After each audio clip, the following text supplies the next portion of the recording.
Hi friends, welcome to Somo competitive guidance. ఈరోజు Abhayahastam application సంబంధించినటువంటి ఒక ఇంపార్టెంట్ అప్డేట్ అనేటువంటిది రావడం జరిగిందండి. అప్డేట్ సంబంధించినటువంటి వివరాలతోటి ఈ వీడియో అనేటువంటిది మేము ముందుకు తీసుకురావడం జరిగిందండి. అప్డేట్ ఏంటని మనం చూసుకున్నట్లయితే కనుక ఎవరైతే ఇంకా మన అభయహస్తం సంబంధించినటువంటి అప్లికేషన్ ఫామ్ ఫిల్అప్ చేసుకోలేదో ఆ ఫామ్ ఫిల్అప్ చేసి వెంటనే సబ్మిట్ అనేటువంటి చేయండి. లాస్ట్ డేట్ వచ్చేసి 6th January తోటి ఈ డేట్ అనేటువంటిది ఎండ్ అవడం జరిగింది అనమాట. అదే రకంగా ఈ అభయహస్తం ఫామ్ ఎట్లా ఫిల్ చేయాలనేటువంటి సంబంధించినటువంటి పూర్తి వివరాలతోటి వీడియో అనేటువంటి చేయడం జరిగింది. మీరు ఇంకా వీడియో చూడనట్లయితే ఆ వీడియో తప్పకుండా చూడండి. రైట్ సైడ్ ఇన్ఫర్మేషన్ ట్యాగ్లోనే అదే రకంగా కింద మీకు డిస్క్రిప్షన్ బాక్స్లో కూడా నేను మీకు లింక్ అనేటువంటిది ప్రొవైడ్ చేస్తాను. ఆ లింక్ మీకు క్లిక్ చేసిన వెంటనే డైరెక్ట్గా వీడియోలోకి వెళ్ళిపోవడం జరుగుతుంది. ఇప్పుడు మనం చూసుకున్నట్లయితే కనుక ఈ ప్రజాపాలనకు సంబంధించినటువంటి అభయహస్తానికి సంబంధించినటువంటి ఒక బిగ్ అప్డేట్ అనేటువంటిది రావడం జరిగింది అనమాట అండి. అప్డేట్ ఏంటని మనం చూసుకున్నట్లయితే కనుక అభయహస్తం అప్లికేషన్కు ప్రతి అభయహస్తం అప్లికేషన్ సంబంధించినటువంటి ఒక యూనిక్ ఐడి నెంబర్ అనేటువంటిది ఇస్తున్నట్లుగా రాష్ట్ర ప్రభుత్వం అనేటువంటిది ఇటీవల మనకి ఇన్ఫర్మేషన్ అనేటువంటిది జారీ చేయడం జరిగింది అనమాట అండి. ప్రజాపాలనకు అని చెప్పేసి ఒక ప్రత్యేకమైనటువంటి సాఫ్ట్వేర్ అనేటువంటిది ఉపయోగిస్తున్నట్లుగా తెలపడం జరిగింది. ఆ సాఫ్ట్వేర్లోనే దరఖాస్తులు ఉన్నటువంటి వివరాలను ఎంట్రీ చేస్తున్నట్లుగా గవర్నమెంట్ అనేటువంటిది తెలపడం జరిగింది అనమాట అండి. ఆ తర్వాత చూసుకున్నట్లయితే కనుక ఈ ఫామ్స్ అనేటువంటిది ఫిల్అప్ చేసిన తర్వాత కంప్యూటరైజ్ తర్వాత ఫోన్కు ఒక ఐడి నెంబర్ అనేటువంటిది ఇవ్వడం జరుగుతుంది అనమాట. ఎవరైతే యజమాని ఎవరి పేరైతే మనం ఇస్తామో యజమానికి ఒక ఐడి నెంబర్ అనేటువంటిది ఇచ్చినటువంటి మొబైల్ నెంబర్కి వస్తున్నట్లుగా తెలపడం జరిగింది అనమాట అండి. గ్రామం యూనిట్గా గ్యారంటీల సమగ్ర సమాచారం అనేటువంటిది తీసుకుంటున్నట్లుగా తెలపడం జరుగుతుంది అనమాట అండి. దీని ద్వారా మనం చూసుకున్నట్లయితే అంటే ఇట్లా ఆన్లైన్ ద్వారా లేకపోతే సపరేట్ సాఫ్ట్వేర్ ద్వారా మనం దీన్ని ఇంప్లిమెంట్ చేయడం ద్వారా ఆధార్తో డూప్లికేట్ అనేటువంటిది చెక్ అనేటువంటిది చేస్తున్నట్లుగా కూడా మనకి గవర్నమెంట్ అనేటువంటి తెలపడం జరిగింది అనమాట అండి. దీనికి సంబంధించినటువంటి పూర్తి వివరం ఇప్పుడు మనం చూసుకున్నట్లయితే కనుక ప్రజాపాలనకు ప్రత్యేక సాఫ్ట్వేర్ దరఖాస్తుల్లో వివరాలు ఏంటి అనేటువంటిది ఇవ్వడం జరిగింది.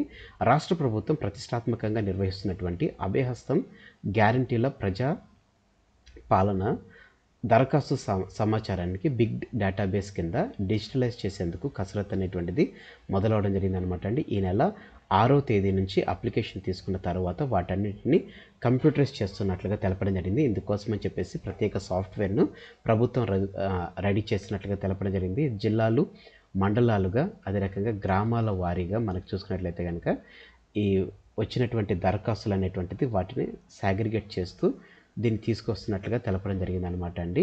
ఇందుకోసం ప్రత్యేక సాఫ్ట్వేర్ను రెడీ చేయడం జరిగింది. ఇందులో చూసుకున్నట్లయితే కనుక అర్హుల వివరాలతో పాటుగా ప్రతి కుటుంబానికి చెందినటువంటి సమగ్ర సమాచారం ఉంటున్నట్లుగా తెలపడం జరిగింది అనమాట. గ్రామం యూనిట్గా ఒక క్లిక్తో రాష్ట్రంలో ఏ గ్రామంలో ఏ గ్యారంటీకి ఎంతమంది అప్లై చేసుకున్నారు, వారికి అర్హత ఏమిటి, ఎంతమంది లబ్ధికి చేకూరుతుంది అనే వివరాలు అనేటువంటిది ఈ సాఫ్ట్వేర్ ద్వారా సిద్ధం చేస్తున్నట్లుగా తెలపడం జరిగింది అనమాట అండి. ఆన్లైన్లో దరఖాస్తు చేసుకున్న ప్రతి కుటుంబానికి ఒక యూనిక్ ఐడి నెంబర్ ఇవ్వడంతో పాటుగానే అప్లికేషన్ వారీగా మరో సబ్ నెంబర్ కూడా ఇవ్వాలని ప్రభుత్వం భావిస్తున్నట్లుగా తెలపడం జరిగిందండి. ఫలితంగా వచ్చిన దరఖాస్తుల విషయంలో ఒక స్పష్టత రావడంతో పాటుగానే నిజమైన అర్హులకు గ్యారంటీలు అందించేందుకు గ్రామాల్లో లిస్ట్ డిస్ప్లే అనేటువంటిది చేయడం ద్వారా పారదర్శకత అనేటువంటిది పెద్దపీట వేస్తున్నట్లుగా రాష్ట్ర సర్కార్ ప్లాన్ చేయడం జరిగింది. అప్లికేషన్లో అన్ని వివరాలను సేకరణ ప్రజాపాలనను భాగంగా తీసుకునేటువంటి దరఖాస్తుల్లో ప్రభుత్వం అనేక వివరాలను సేకరించడం జరుగుతుంది. ఇందులో మొదటి పేజీలో యజమాని పేరు, ఎస్సీ ఎస్టీ బీసీ మైనారిటీ ఇతరుల పేరుతో సామాజిక వర్గం, Aadhaar number, ration card number, mobile number, చేస్తున్నటువంటి వృత్తి వివరాలు తీసుకోవడం జరుగుతుంది. దీంతో పాటుగా కుటుంబ సభ్యుల వివరాలు, అందులో దరఖాస్తుదారునితో ఉన్నటువంటి సంబంధం, పుట్టిన తేదీ, ఆధార్ నెంబర్ సేకరిస్తున్న వారు, ఇంటి నెంబర్, వీధి, గ్రామం, మండలం, మున్సిపాలిటీ, వార్డు మెంబర్, జిల్లా వివరాలు కూడా స్పష్టంగా తీసుకోవడం జరుగుతుంది. ఈ వివరాలన్నింటికీ ప్రభుత్వం తీసుకున్నటువంటి సాఫ్ట్వేర్లో ఎంట్రీ చేయనున్నారు. ప్రతిదీ డూప్లికేట్ లేకుండా ఒకసారి ఎంట్రీ చేసిన ఆధార్ మళ్ళీ ఎంట్రీ కాకుండా చూడనున్నారు. ఇలా ఒక కుటుంబం నుంచి ఏ గ్యారంటీలకు అప్లై చేసుకున్న వారు ఈజీగా తెలిసిపోతుంది. ఇందుకోసం దరఖాస్తులో పెట్టుకున్నటువంటి ఫోన్ నెంబర్కు అప్లికేషన్ ఐడితో పాటు ఒక నెంబర్ అనేటువంటిది మెసేజ్ పంపేలా ప్లాన్ చేస్తున్నారు. ఒకవేళ మెసేజ్ కుదరకపోయినా కానీ ఆధార్ నెంబర్తో వెతికేలా సాఫ్ట్వేర్ అనేటువంటిది రెడీ చేస్తున్నారు. అన్ని అప్లికేషన్లు తీసుకొని కుటుంబాల వారీగా ఎవరికి దేనికి అర్హత ఉన్నదో లేనిదో సర్కారు ఇచ్చే మార్గదర్శకాలకు అనుగుణంగా దీన్ని ఫైనల్ చేస్తున్నట్లుగా తెలపడం జరిగింది అనమాట అండి. ఎస్కేకు ప్రజాపాలన తేడా ఇదే.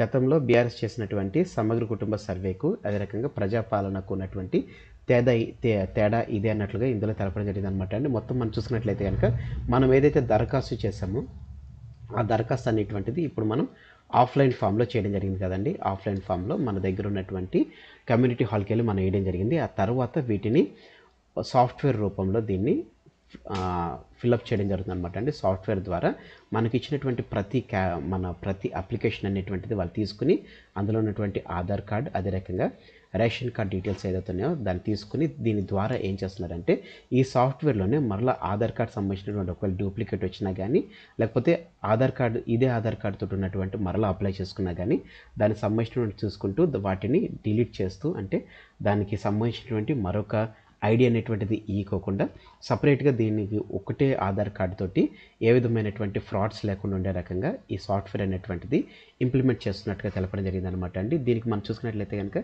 సేమ్ మన ఆధార్ కార్డు లాగానే వీరికి కూడా ఎవరైతే ఈ అభయహస్తం కింద ఉన్నటువంటి వీటికి ఎవరైతే ఎలిజిబిలిటీ ఉన్నారో వీరందరికీ సంబంధించినటువంటి ఒక యూనిక్ ఐడి అనేటువంటిది గవర్నమెంట్ అనేటువంటిది ప్రొవైడ్ చేయడం జరుగుతుంది అనమాట అండి. యూనిక్ ఐడి ద్వారా వారికి ఉన్నటువంటి అర్హతలు ఏమిటి, వారు దేనికి అప్లై చేసుకున్నారు, ఆ కుటుంబంలో ఎవరెవరికి ఏ పథకాలు ఇంప్లిమెంట్ అవుతున్నాయనేటువంటి పూర్తి వివరాలు ఈ అభయహస్తం సంబంధించినటువంటి యూనిక్ ఐడిలో పొందుపరుస్తున్నట్లుగా ఇది తద్వారా అప్కమింగ్ డేస్లో కూడా కుటుంబానికి సంబంధించినటువంటి సర్వే పరంగా కూడా ఇది ఉపయోగపడుతుందని చెప్పేసి దీంట్లో తెలపడం జరిగింది అనమాట అండి. సో ఫ్రెండ్స్, ఇదండి ప్రతి అభయహస్తం అప్లికేషన్ సంబంధించినటువంటి యూనిక్ ఐడి నెంబర్ సంబంధించినటువంటి వివరాలతో కూడినటువంటి video. Thanks for watching the video. ఇందులో ఉన్నటువంటి ఇన్ఫర్మేషన్ మీకు నచ్చినట్లయితే మీరు ఇంకా మన సోము కాంపిటేటివ్ గైడెన్స్ అనేటువంటి ఛానల్ సబ్స్క్రైబ్ చేసుకోకపోతే వెంటనే మన ఛానల్ సబ్స్క్రైబ్ చేసుకుని కింద ఉన్నటువంటి బెల్ ఐకాన్ ట్యాప్ చేయడం ద్వారా మీరు ఎప్పటికప్పుడు లేటెస్ట్ అప్డేట్స్ అనేటువంటిది పొందుకోవడం జరుగుతుంది.